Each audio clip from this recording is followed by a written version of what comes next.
Então, tá, pessoal, vamos lá. Então, é o seguinte, na última aula que a gente trabalhou um pouquinho, não, deixa pra lá. Pitch page, cadê o full screen?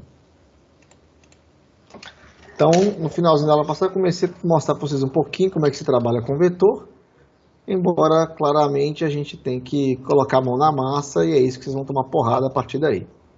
Na aula de hoje eu vou passar um pouquinho sobre o que chama de modificadores de acesso, que é uma última parte de objetos básicos, e eu vou passar a dedicar com vocês e fazer o projeto funcionar, para eu continuar a fazer a aula teórica na sequência. Porque o que eu estou mostrando para vocês aqui agora não é orientação a objetos como teoria, mas é mais uma parte prática de aplicação em Java, tá?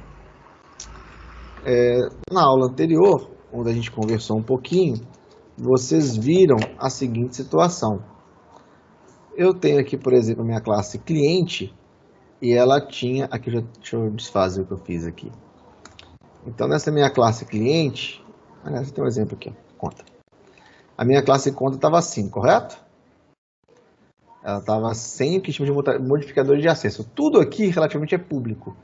Então, no meu programa de teste, que usava a conta, eu podia acessar tanto o titular quanto a função. Tranquilo? E eu conversei com vocês que era muito mais adequado que nós não tivéssemos acesso aos atributos, mas sim tivéssemos acesso somente aos métodos e funções. Se eu vier na minha classe conta, que é onde eu tenho acesso a tudo isso aqui, e eu falo o seguinte, titular é uma coisa que ninguém vai ter acesso, é uma coisa o quê? Privada. Uma vez que ela é privada e eu salvar, eu posso chamar a variável titular dentro da classe conta, mas aqui do lado de fora, no programa teste, como a variável é privada, eu não posso fazer o acesso àquele atributo. Isso fica claro? Porque ela existe, mas ela é somente daquela classe. Se alguém de fora quiser acessar o conteúdo da variável titular, ele não tem mais acesso. Isso aí tranquilo? Sim. O que está acontecendo? Tranquilo. Mas se a variável é privada, como é que eu faço a alteração do conteúdo dela?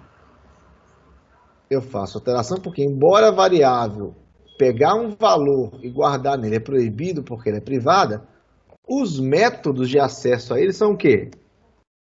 Públicos. Então, se eu quiser buscar o valor da variável titular, eu chamo qual função? getTitular. Se eu quiser guardar um valor lá dentro, eu uso a função o quê? setTitular. Então, para eu mudar e ajustar o meu programa antigo que estava com problema, em vez de chamar automaticamente o nome da variável, eu posso chamar a função setTitular e passar por parâmetro o nome do indivíduo. Até aí tranquilo? A mudança que eu fiz aqui? A mudança prática no caso?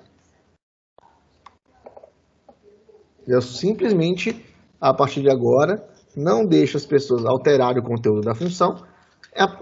Mas apesar de não permitir, com as funções auxiliares, eu consigo manipular da mesma forma. Só que em vez de uma atribuição, eu sempre chamo uma função. Tranquilo? Eu vou falar agora por que a gente faz isso, como a gente faz isso, quais são as vantagens e desvantagens de proteger as variáveis, como é o caso aqui na classe conta, que agora algumas coisas são privadas e algumas coisas são públicas. Até aí tranquilo? Uhum. Bem, para este efeito, isso se chama modificadores de acesso de uma classe. Tá?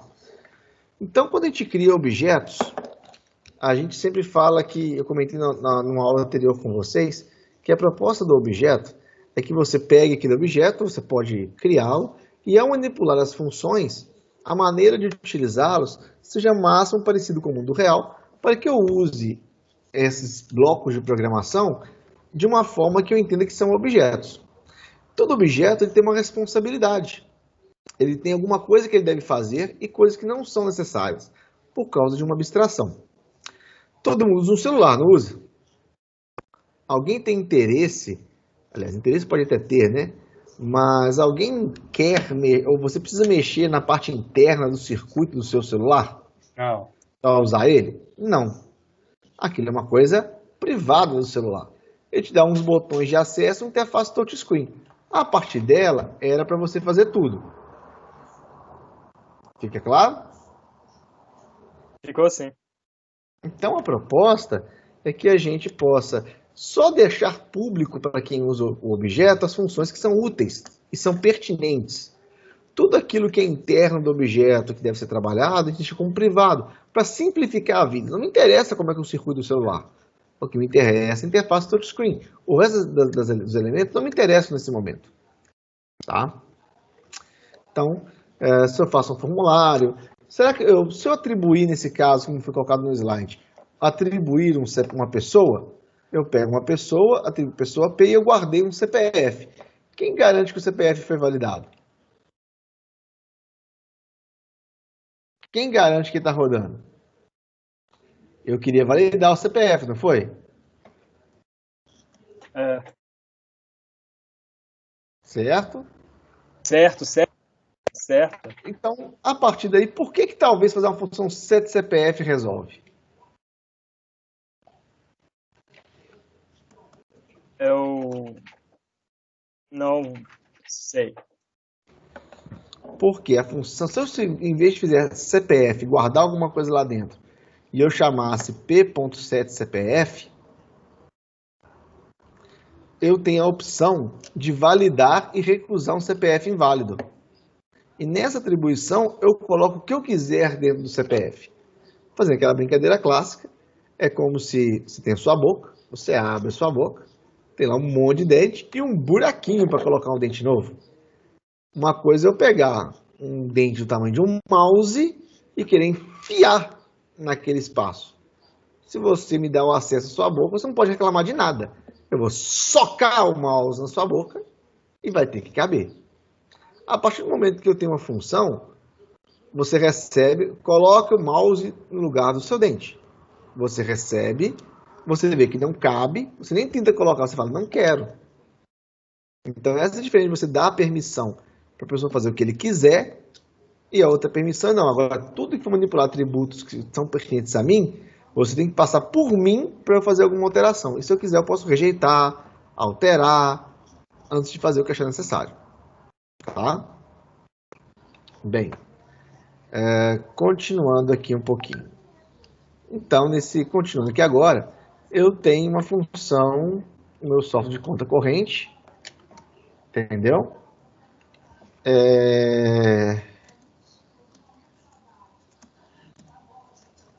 Vamos lá.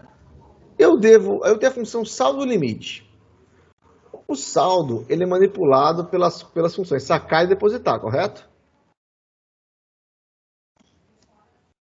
Faz sentido alguém alterar o saldo de uma conta diretamente?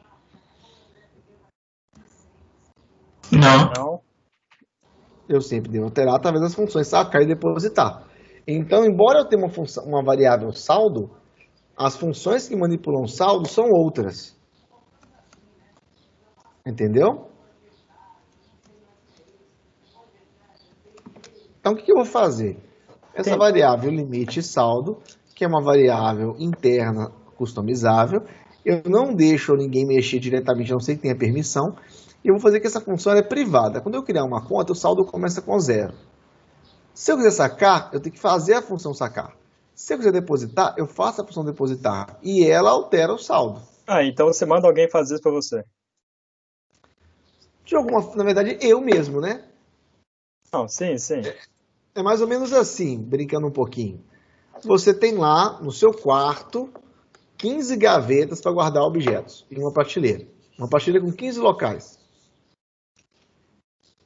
Entendeu? E aí alguém quer guardar uma coisa no seu quarto.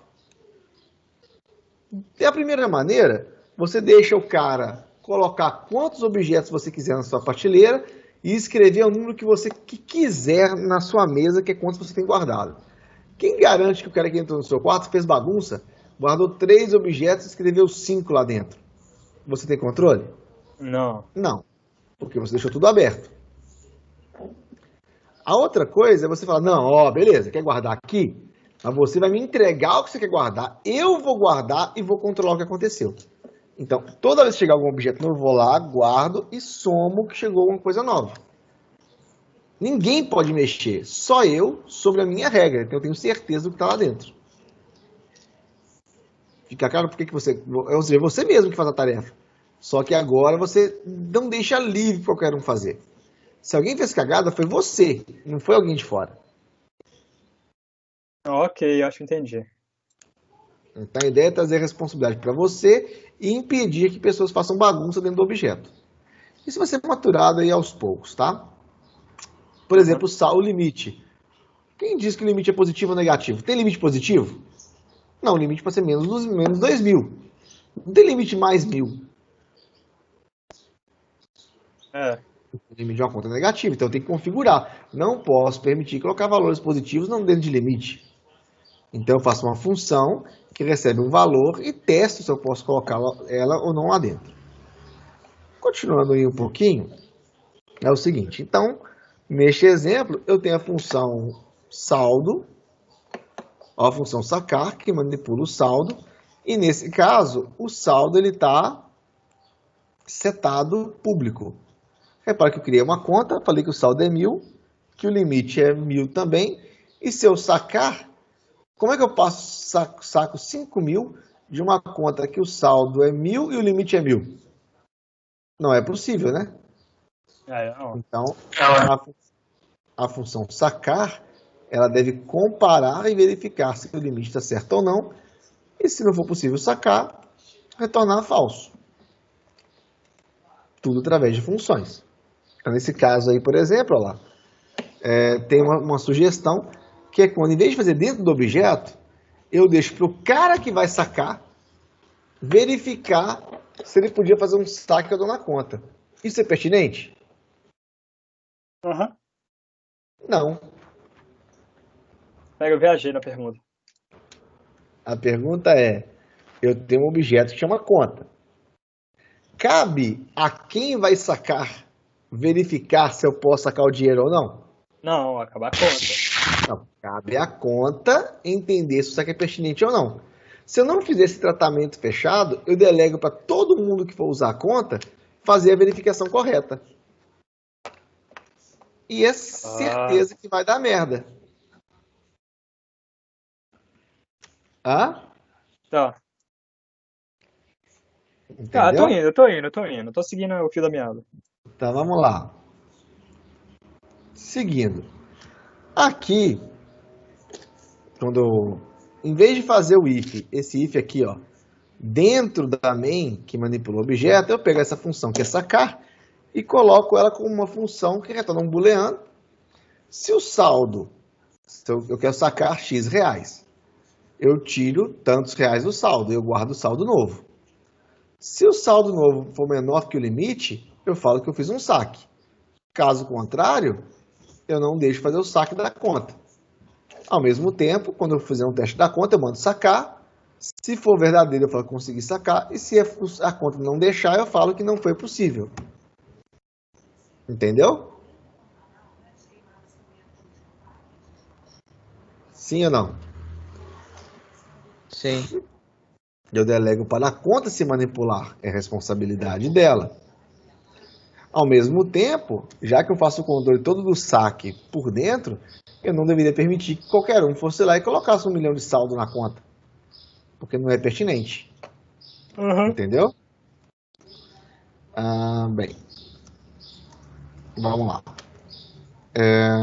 Seguindo. Nesse cenário, conversando aqui um pouquinho, falta um dos primeiros conceitos de orientação a objetos, que é o que a gente chama de encapsulamento. Então, a ideia é permitir o acesso aos atributos. Eu não devo... Os atributos de uma classe são uma coisa privada dela. Se eu deixar o acesso aberto, eu exijo uma disciplina de quem vai usar os objetos, para que eles entendam como funciona e façam o controle externamente. Isso pode levar a uma inconsistência. A solução adequada é impedir que qualquer pessoa tenha acesso externo aos atributos e qualquer manipulação de atributos seja feita através de uma função que eu posso manipular e garantir se foi certo ou se foi errado. A principal vantagem é que agora todos os objetos se comunicam através de mensagens que podem ser validadas. Um problema que a gente tem é que, na verdade, eu torno o trabalho um pouco mais burocrático. Mais do que isso, a gente vai ver que esse encapsulamento permite que eu possa expandir ou altere novas regras no objeto sem ter que alterar os sistemas que rodam externamente. Se eu dissesse que eu não tivesse o encapsulamento da função sacar e todos os lugares que uso a conta fizessem um if para ver se tem limite para poder fazer esse movimento, se a partir de agora eu criar uma regra nova, não, aqui ó, tem um limite, mas além do limite eu vou pôr 10% a mais de gorjeta para o cara poder fazer um saque especial.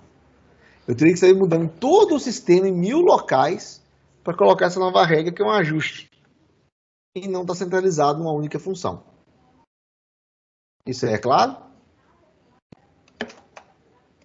Então, o encapsulamento é esse processo da gente encapsular o objeto, as informações que são pertinentes só para ele, e tornar público somente as informações necessárias para a manipulação do objeto externo, mantendo a consistência. Esse encapsulamento ele provê maior manutenabilidade e maior reusabilidade. Reusabilidade principalmente porque, como é o objeto que você dá para ele somente aquilo que é necessário utilizar, todo mundo aprende a usar facilmente e as pessoas de fora não se podem preocupar com como funciona aquele objeto. O objeto televisão ele muda ao longo dos anos, há muito tempo ele sai mudando. Só que para a gente a televisão é sempre igual, é um controle remoto que tem ligar, desligar volume, uma ou outra função a mais, mas o objeto ele evolui ao longo do tempo e a gente nem fica sabendo disso. Se a televisão é de plástico, de plasma, de alumínio, de elétrica, de bateria, para a gente pouco importa, porque eu interajo com a televisão através de uma interface pública. As outras interfaces dele não me interessam. Até aí, tranquilo? Bem. Entendi. Encapsulamento em Java. Esse conteúdo de encapsulamento eu vou voltar com ele na semana que vem com um super aulão teórico que eu vou dar. Porque eu estou focando principalmente nesse primeiro momento nas definições da linguagem. Para definir o que é público e o que é privado, são duas palavras-chave, private e public.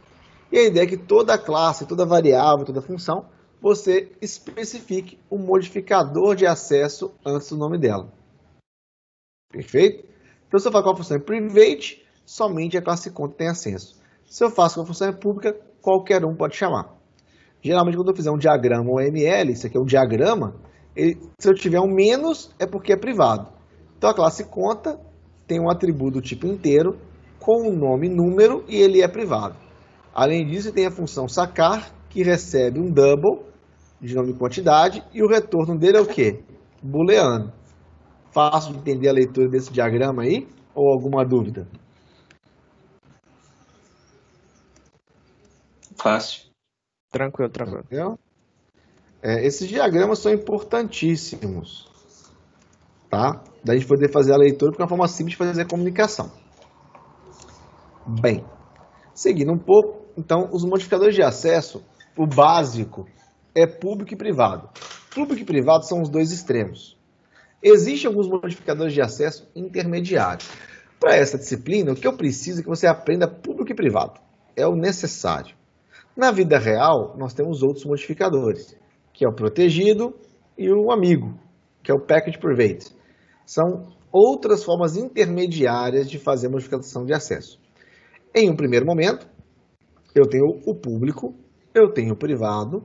Quando eu não falo nada, que foi o caso que a gente fez anteriormente, nessa classe aqui, ó, e eu não estou especificando se é público ou privado, por um double limit, eu estou automaticamente usando o amigo, que é o padrão.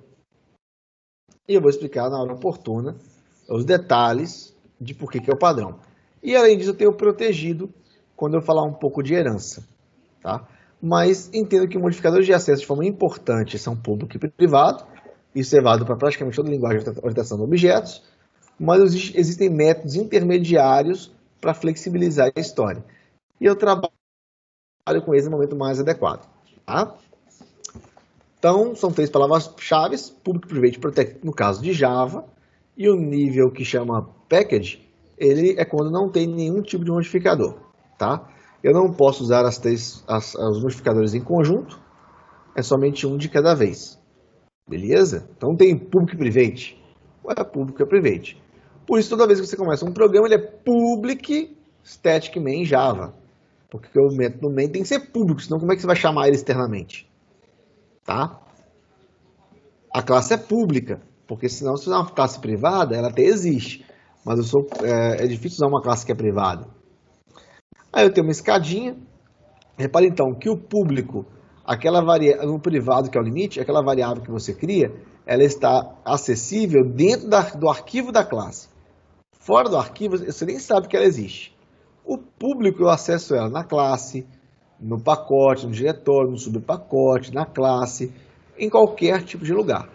O protegido e um amigo, eu falo na hora oportuna quando eu falo de herança, mas eles são métodos intermediários. Tá? Então a classe conta, ela ganha agora os métodos de modificadores de acesso, a variável saldo passa a ser privada, a função sacar é pública. Se eu dar um play para compilar, ele nem compila, porque o compilador vai dizer, olha, cara, a variável saldo não existe, ou ela é privada. Então foi o que aconteceu aqui comigo, só de falar que a variável é privada, eu já não tenho mais acesso a ela. Se eu pôr aqui um private, e eu salvar, automaticamente nem compila meu sistema. Ele vai reclamar em algum lugar aqui. Cadê onde ele vai reclamar? Algum lugar que ele vai reclamar. Cadê o erro, gente? Cadê o reclame? Deixa eu salvar aqui. Não, ninguém acessou essa variável de saldo. Deixa eu fazer número. E limite. Agora deu pau.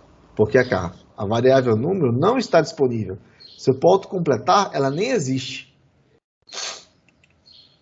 E essa é uma boa forma. Então, ou seja, nem se o cara quiser acessar a variável, ele consegue. Porque você definiu como privado.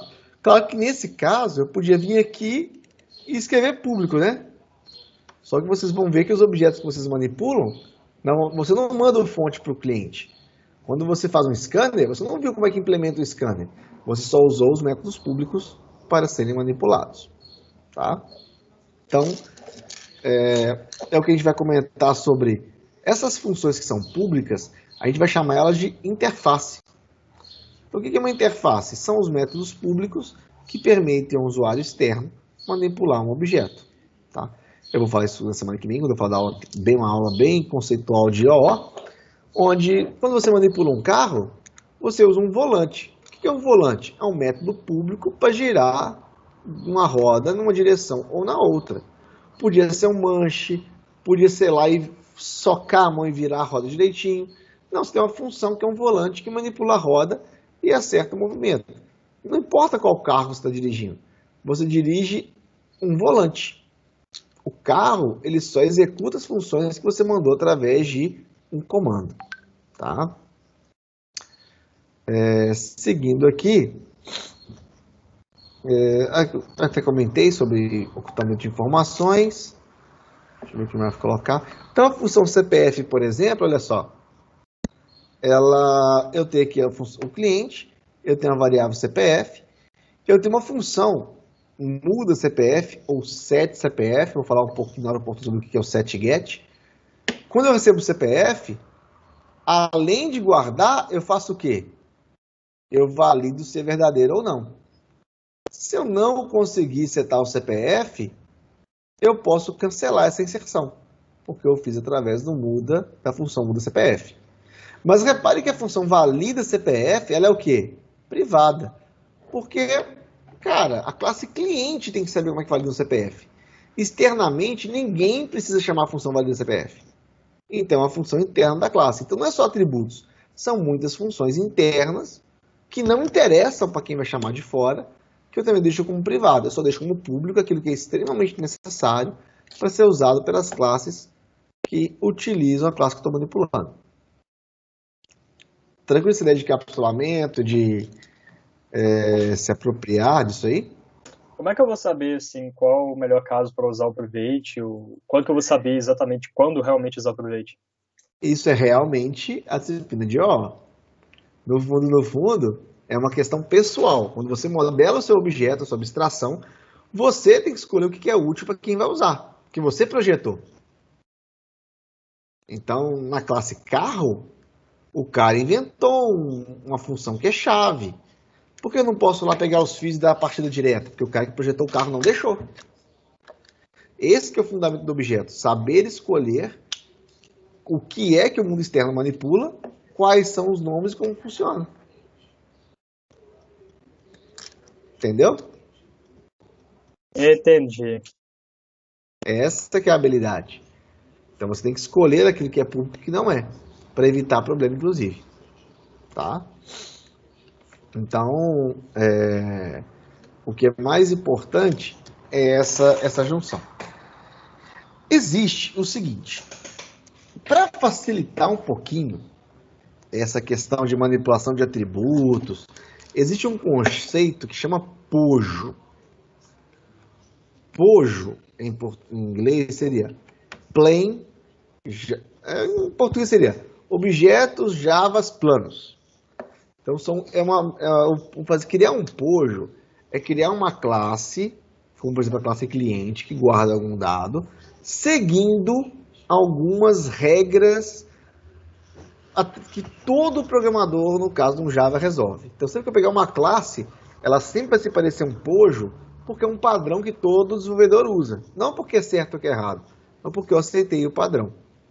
O primeiro padrão mais interessante de todos é o seguinte: se a variável chama nome, a função que pega o nome, ela tem qual nome? GetNome. E a função que seta é setNome com void. Por quê? Porque alguém falou que era assim. Tá? Por que é legal seguir o padrão? Porque se eu quero guardar alguma coisa numa variável, eu venho aqui no meu Java, eu quero manipular a classe cliente. Se eu quero guardar alguma coisa, eu vou pôr aqui C2, eu quero guardar. Então eu ponho set. Ele já vai filtrar todos os possíveis métodos que eu salvo alguma coisa lá dentro. Se eu quisesse buscar alguma coisa da variável, eu ponho aqui um get e eu já filtro os possíveis funções que retornam valores do objeto. Então, com a padronização de nome, facilita com que qualquer desenvolvedor pegue o objeto de qualquer outro desenvolvedor e consiga utilizá-lo com maior facilidade. Se eu chamar, em vez de getNome, chamar de pegar nome, vai funcionar igualzinho. Só não vai funcionar, porque se um americano pedir, um programador brasileiro pegar essa função sua cliente e procurar como coloca o nome, é por get, não pegar nome. Porque get é o padrão. Se não tem get, não tem essa variável.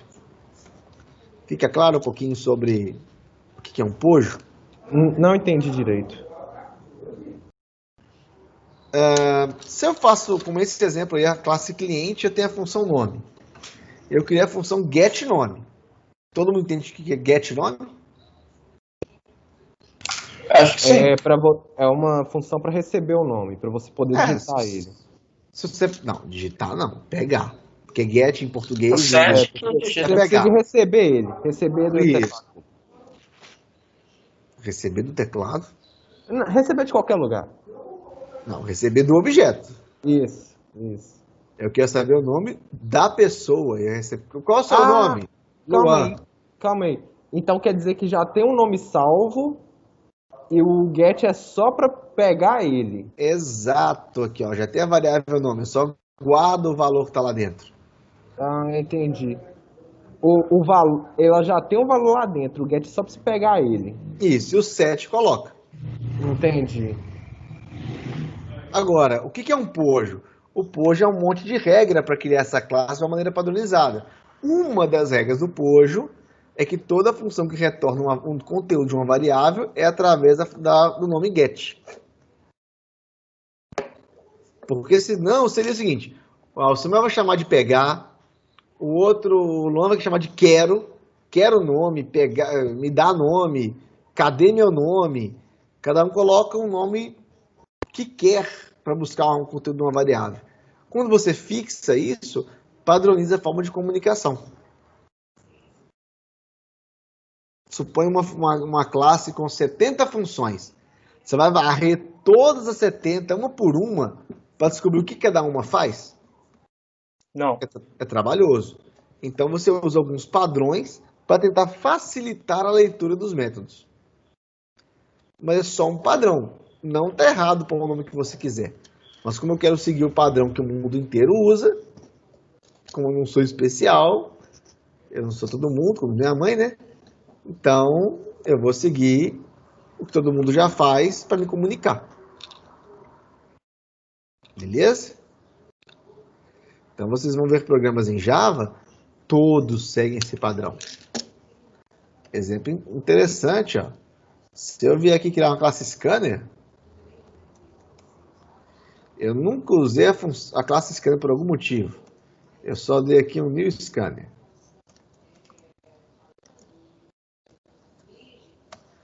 É claro que eu aprendi que eu tinha um pouquinho system.in. Como é que eu manipulo o scanner?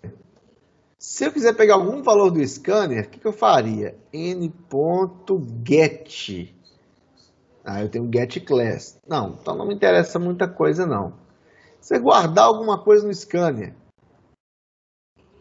Olha o que está falhando aqui agora. Tem um erro aqui ainda.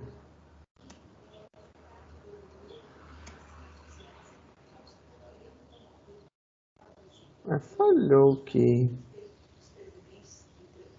Cadê o set delimiter? Scanner.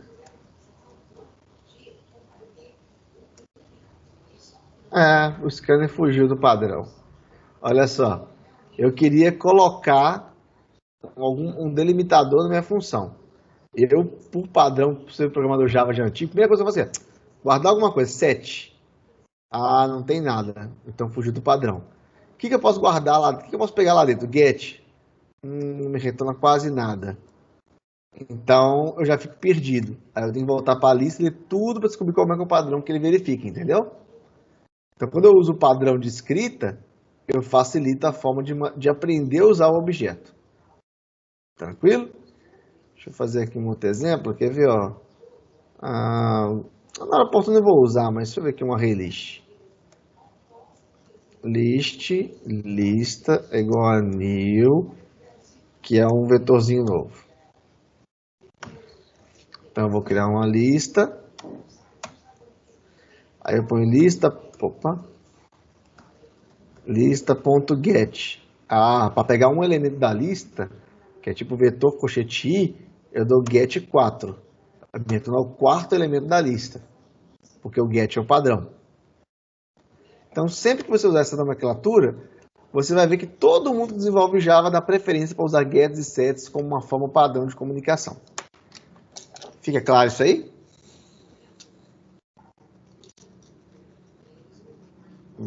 Espero que quase sim. Então, vocês vão. O Pojo ele é um manual, tá? São várias recomendações.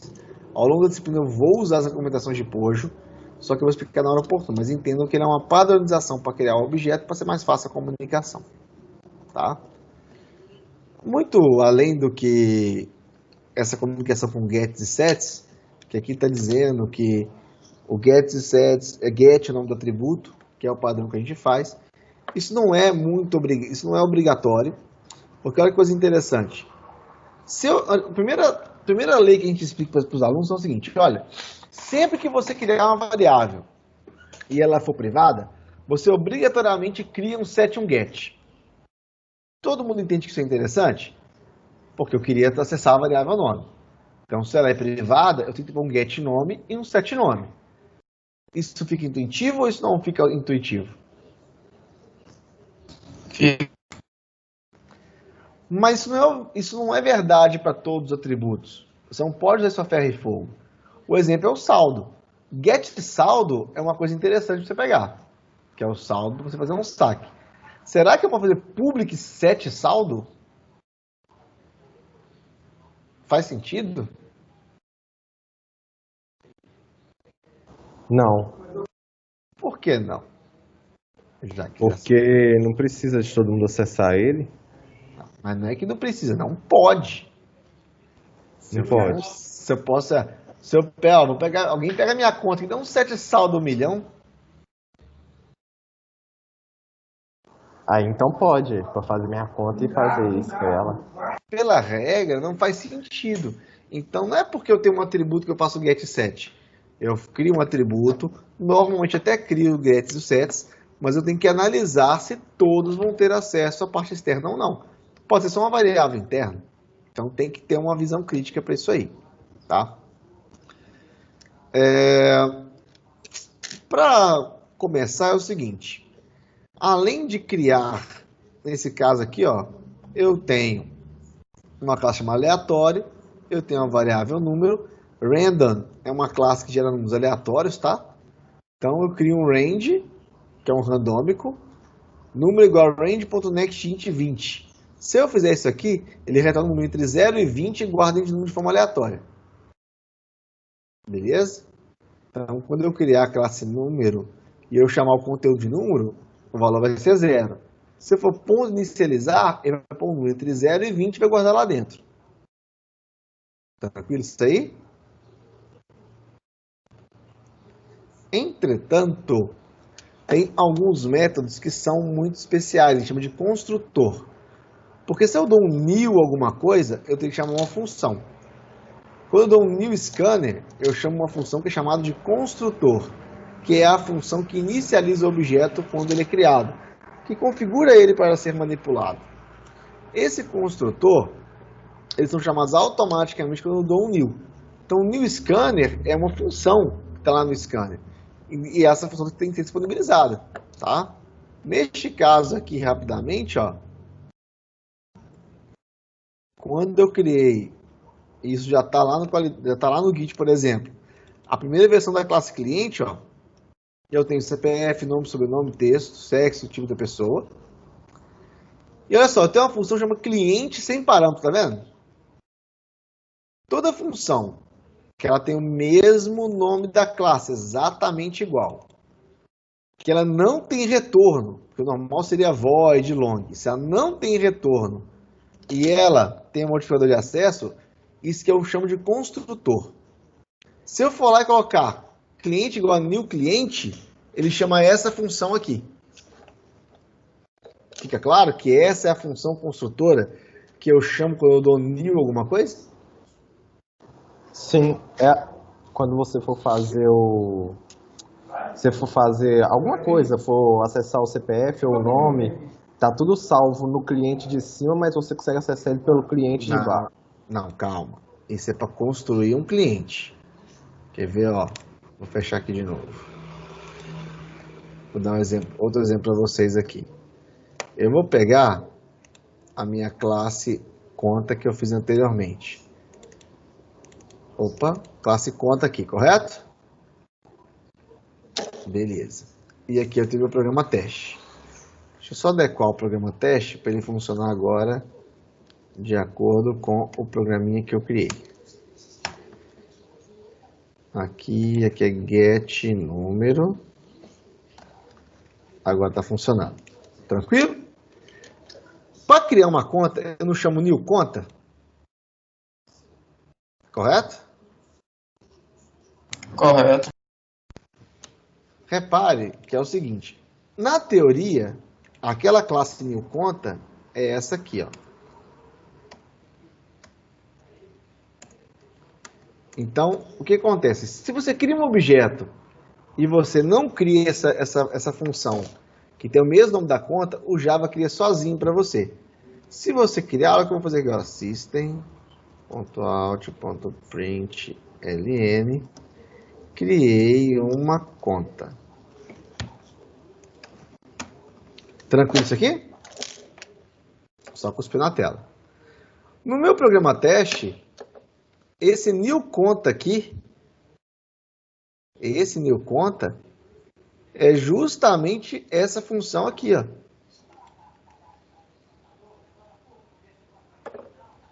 Entenderam ou não? Se eu rodar aqui, ó.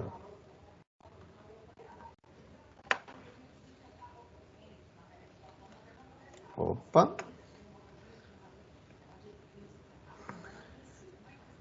Olha só. Criei uma conta, não foi?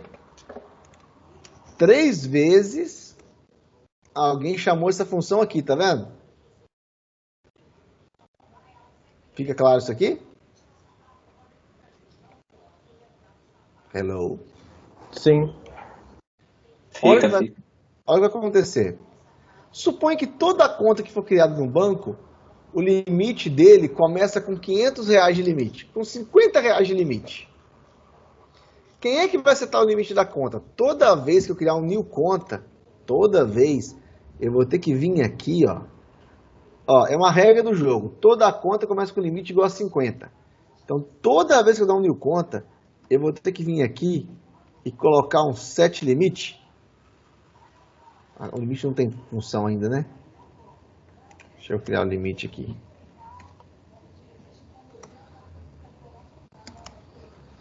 Então, ó, tem função get limite, set limite, tá vendo? Então, o limite é o limite que eu posso ficar negativo na minha conta. Então, eu vou pôr aqui, set limite 50. É pertinente que o cara que cria a conta fique setando o limite da conta do jeito que ele quiser? Não. Não. Então, o que eu vou fazer? Essa função é chamada toda vez que eu crio uma conta? Então, eu posso fazer isso aqui, ó. Olha, por padrão, quando eu crio uma conta, eu vou falar que o saldo ele é igual a 0 e this.limite é igual a 50.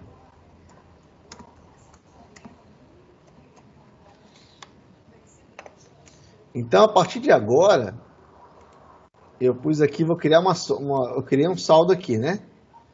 Eu vou fazer o seguinte, ó. Assim que eu criar esse cliente, eu vou cuspir o limite. Limite inicial igual a c.getLimite. Então, eu acabei de criar uma conta. Quando eu cuspir o limite, o que eu espero que seja o limite daquela conta? 50. 50. Porque no construtor, que é a primeira função que é chamada quando eu crio o objeto, eu disse que o valor começa com 50. Beleza? Beleza. Mais do que isso, você concorda que a conta, suponha que eu tenha aqui, toda vez que eu criar uma conta, tem que pular 7 limites, 7 saldos, 7 um monte de coisa para criar a conta? Não seria melhor que quando eu criasse a conta, eu já passasse algumas coisas por parâmetro? Como, por exemplo, aqui, olha, quando eu criar uma conta, eu vou criar uma conta que eu sou obrigado a passar o nome e o número da conta. Então, olha só, eu criei um construtor, logo quando eu crio a conta, eu passo por parâmetro o número da conta nova, o nome do titular, e por padrão eu vou dizer que o saldo começa com 0, e vou falar também que o limite começa com 50.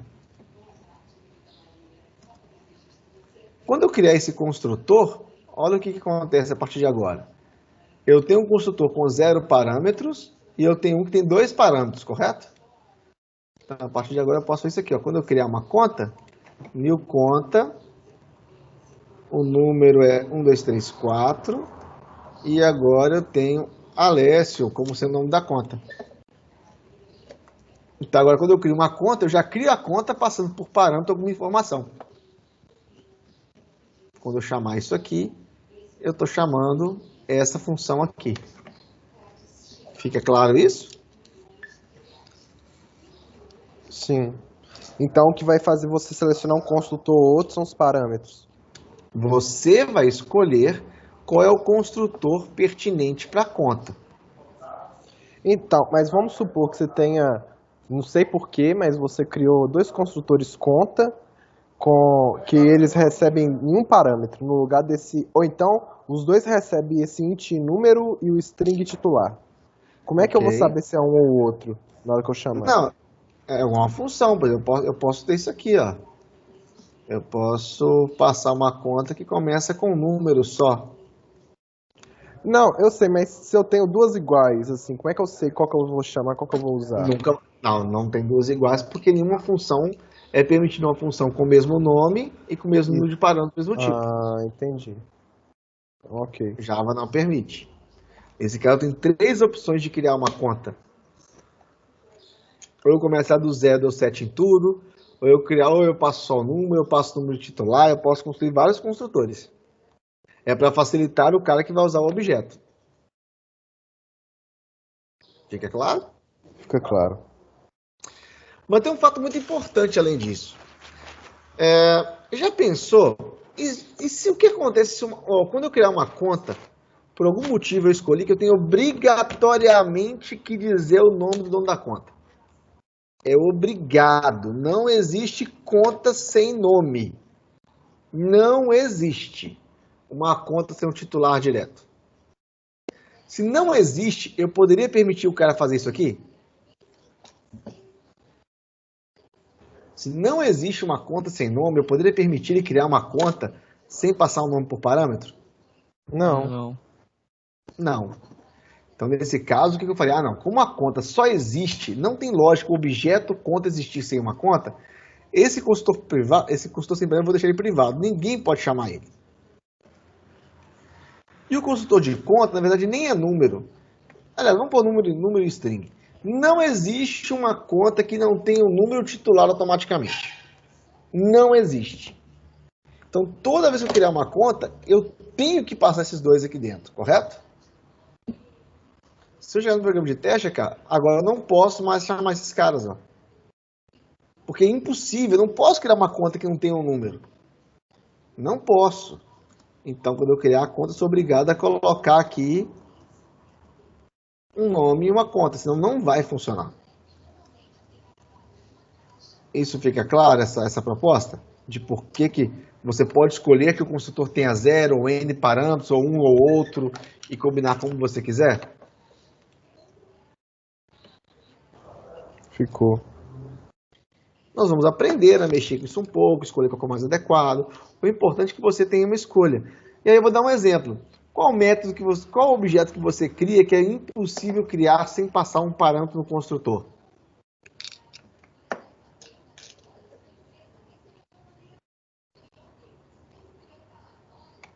Todo mundo entende, já testou que não existe. Repete a pergunta aí, professor, por favor. Repare que a classe scanner, quando você cria um new scanner, ele não permite você fazer isso aqui, ó. Ele não permite criar um scanner sem parâmetro. Por que ele não permite? Porque quem criou o objeto scanner falou, cara, você pode criar um scanner. Só que o scanner escaneia alguma coisa. Senão ele não vai funcionar. Então, eu vou fazer com que, quando você cria um scanner, você obrigatoriamente tem que falar um primeiro lugar que ele escaneia. Que nesse caso, o scanner escaneia a entrada padrão.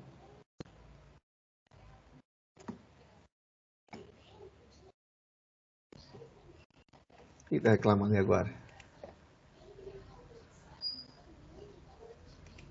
Importar? Pode importar.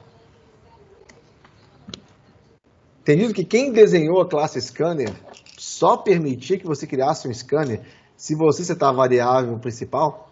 Então, quando você cria um objeto, você que escolhe se pode deixar sem parâmetro, com 0, com 1. É uma escolha do programador. Vocês é que tem que definir realmente da maneira. E qual que é a melhor escolha? Depende do objeto que você está construindo e das regras que você implementou.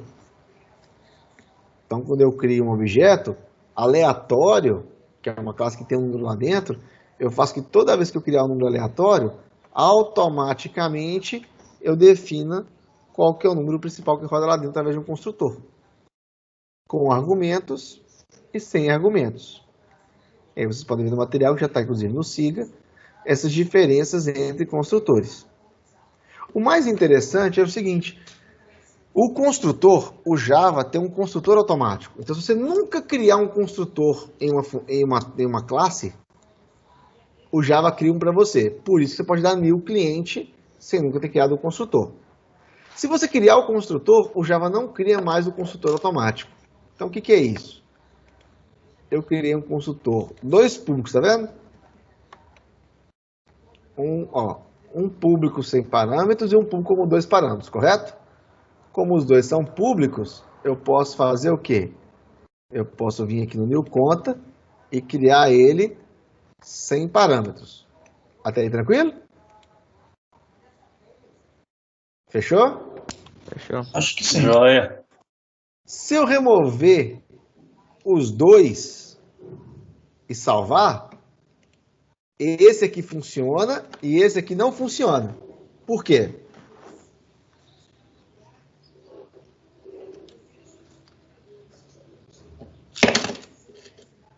Porque eu já... Porque não tem.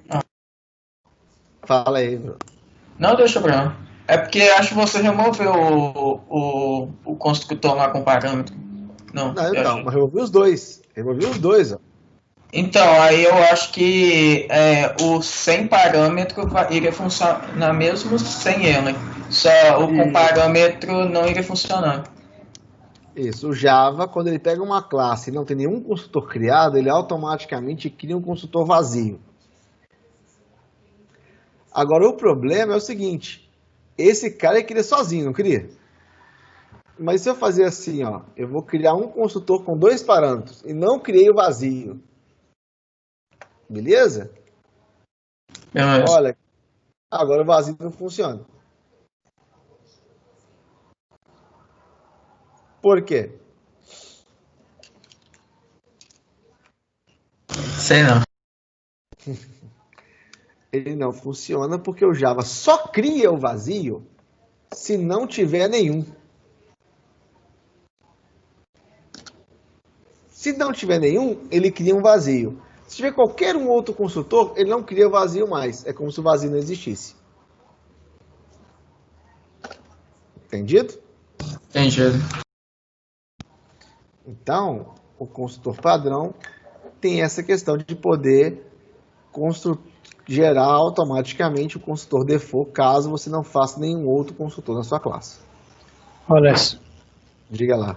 e para poder chamar um construtor privado, como é que eu faço? Não chama, ele é privado. Ah, mas ele fica meio que inutilizável? Na verdade não, por causa do seguinte, eu mostro isso depois, mas olha só. Esse aqui é privado, correto? Uhum. Você viu que esses dois nomes, isso aqui está repetido? Saldo limite está repetido? Eu posso fazer o seguinte, quando eu crio um construtor com dois parâmetros, eu posso fazer isso aqui, ó. Essa função faz o seguinte, o this é o mesmo, né? Então, quando eu chamo o construtor com dois parâmetros, eu chamo o construtor de um parâmetro só. Ele vai rodar isso aqui e depois roda os outros dois.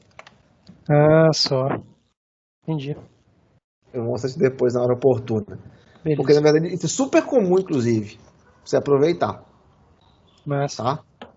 Mas o construtor, geralmente você põe ele privado, numa classe, a gente até escreve, mesmo que seja para bloquear, a gente escreve o privado para deixar claro para quem leu a classe aqui for dar manutenção, que não é que você esqueceu o construtor separado, que não era para ele existir. Suponha que eu esteja fazendo um software, eu te entrego para você dar manutenção e a classe está assim. O cara esqueceu de fazer o construtor vazio, vou criar o vazio aqui dentro. Porque você não sabe qual que foi o que passou na cabeça do seu amigo que construiu a classe. Quando eu faço ele privado, não, o cara sabia que construiu um construtor vazio, ele construiu e deixou ele privado para me dizer que eu não posso existir esse cara. Não tá ali à toa. uhum. Então, Pra poder deixar intacto, né? Tipo assim. isso é uma boa prática, caso você não vá usar construtor vazio, que você deixe ele privado como uma boa prática. Porque é muito comum a gente esquecer. Então, a gente pega para dar manutenção, é normal a gente pegar e tentar criar ele, porque o cara esqueceu o negócio. Mas às vezes não podia. Tá? Uhum. Mas eu não entendi o do desvazio, o desponto. Eu vou falar na hora oportuna, mas assim, neste caso especial, o this ponto alguma coisa chama o elemento da classe, correto? Sim.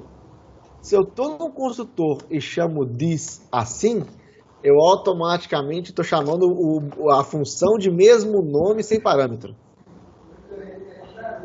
Essa é a classe conta. Então eu chamei eu mesmo. A conta só que sem parâmetro. Exato.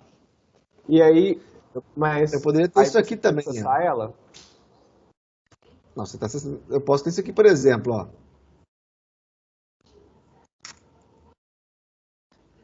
Eu tenho um construtor agora vazio e um que recebe o número, correto? Criei, aqui, ó. Chamei construtor padrão. Aí quando eu chamar para esse cara, chamei construtor um parâmetro. Fica claro que essa classe conta chama essa aqui de cima, roda e depois volta para de baixo? Agora olha essa de baixo aqui, eu posso tirar o número, opa, e passar isso aqui, ó. E agora? O que rolou?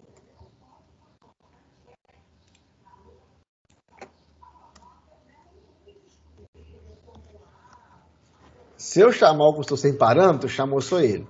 Se eu chamar o com 2, número titular, eu chamo o construtor com um parâmetro, que é esse de cima, que chama esse aqui de cima, roda os dois, depois eu tenho o número, depois eu ponho o titular. Fica claro isso aí? Sim, senhor. Deixa eu rodar aqui, inclusive. Deixa eu salvar esse cara aqui. Opa. Deixa eu deixar isso aqui como público.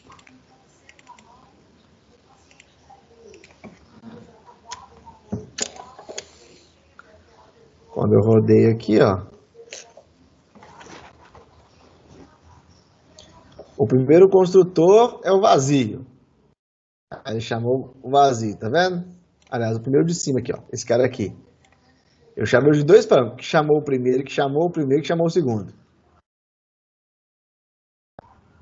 Depois eu vou chamando os construtores, ele mostra o caminho de um por um. Mas a gente vai acostumar isso um pouquinho, isso é um detalhe mais importante da linguagem. O importante, neste momento, é entender para que serve o construtor. Essas chamadas encadeadas vão aparecer na hora que a gente for evoluindo o sistema. Tá?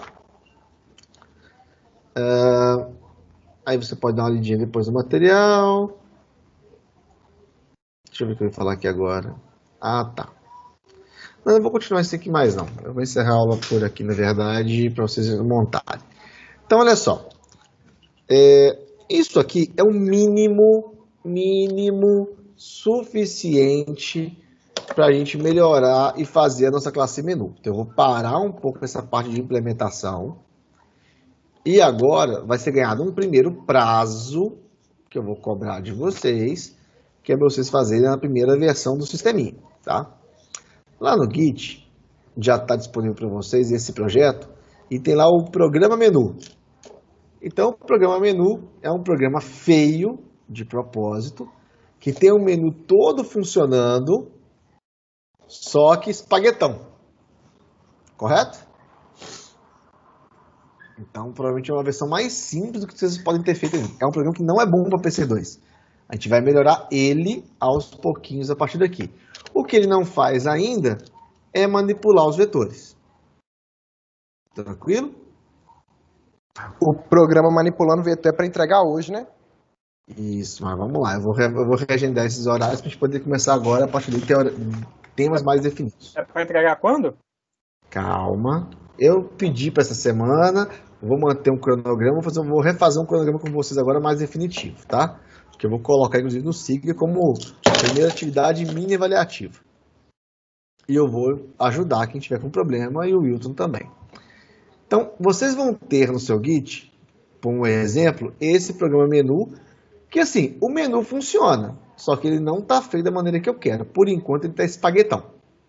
Beleza? O que eu vou pedir para vocês fazerem que já deveria estar funcionando um pouquinho ou não? Esse programa não precisa ser igual ao de vocês, mas esse aqui já está bem organizadinho. Quem quiser usar ele como base pode, quem quiser ter feito de vocês também pode. A única coisa que eu vou pedir é que o número que você coloca no menu para acessar seja igual. Então quem tem outro programa com menu, eu queria que respeitasse essa numeração que eu tenho aqui e essas opções de menu, tá? Então vocês vão ajustar. Cadastro de cliente, cadastro de conta, mesmo que não tem que ter tudo funcionando, mas que o menu esteja adequado para funcionar. beleza? Então, o que eu vou exigir? Não precisa estar escrito igual, mas eu queria que quando eu rodasse o sistema, eu vou rodar aqui agora, eu vou ter lá um menuzinho, opção 1, 2 e 3. Lá, 1 cadastrar, 2 cadastro de cliente, 3 movimentação. Esse menu que eu dei para vocês não funciona. Chama movimentação, ele dá a opção de saldo, ele fala que executou a função saldo, mas ele não faz mais nada. Eu mando voltar e ele manda sair. Então quem fez o seu, eu quero que adeque para essas opções de menu com essa numeração. Isso aí fica transparente? Eu vou pôr esse documento lá no Sigo. Fica. Não precisa fazer função. O que tem que funcionar? O cadastro de cliente. Esse tem que funcionar.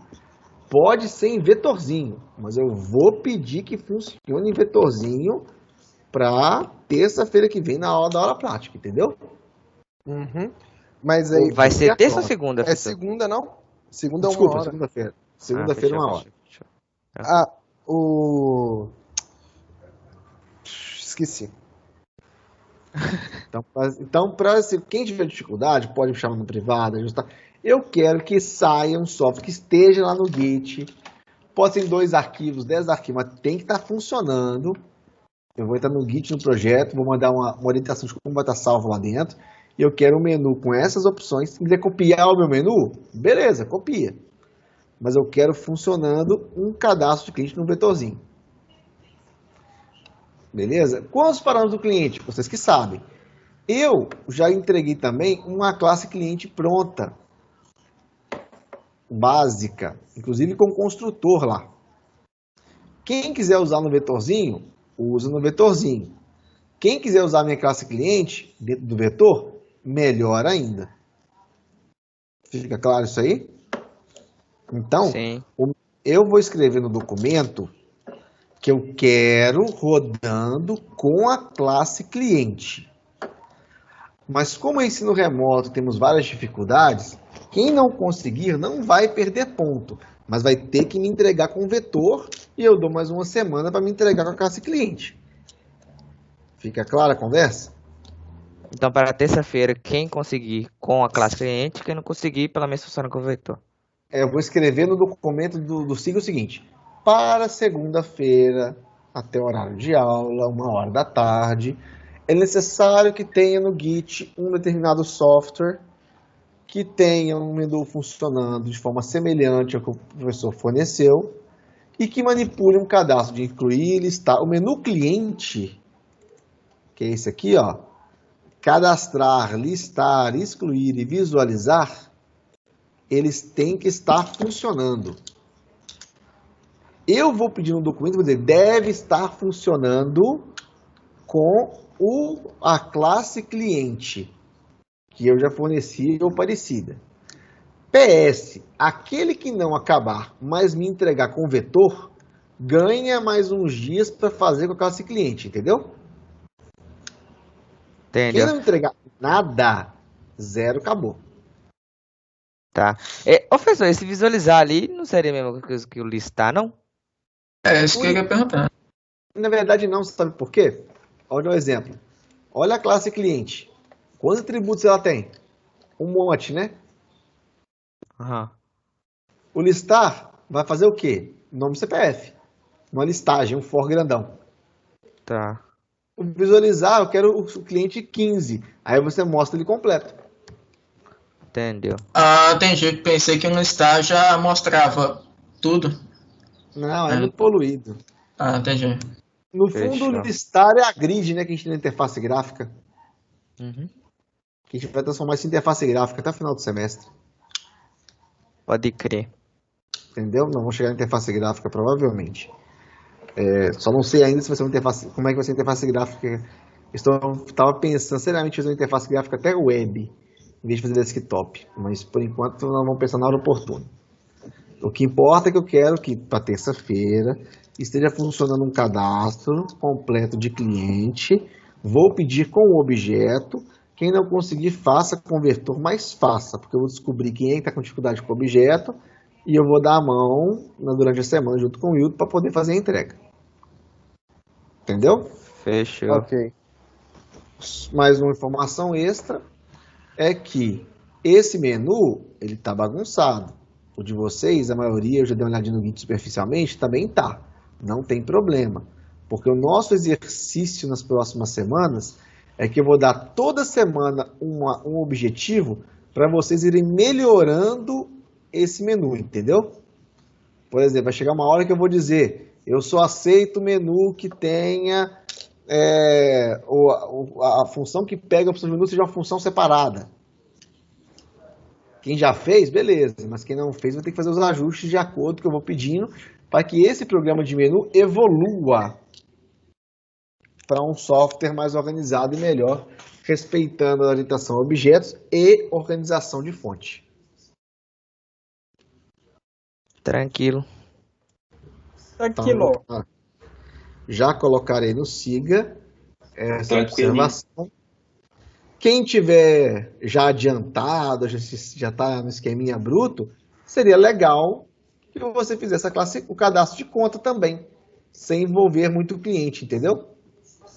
Tipo conta, número, saldo e limite, igual estava no material. Aí você cadastra uma conta com o nome, escreve o nome, não envolve com o cliente. Mas já faz um cadastro simples, você vai adiantar o seu trabalho depois, porque quem faz um faz dois, né? Mas é critério de vocês. Entendeu? Ok. Alguma dúvida inicial? Imagino, então assim, me mantenha a disponibilidade. Quem está com problema de fazer o vetor funcionar, me questiona lá no grupo, converse lá com o Wilton também, que eu vou dar orientação para ele hoje, para poder auxiliar vocês a montar esse programa que guarde um vetorzinho, seja ele de objeto ou seja de vetor simples. Fechou. Fechou? Fechou. Vai começar uma aula de SDC agora, tá? Vou ter que sair aí. Todo mundo já vai encerrando agora.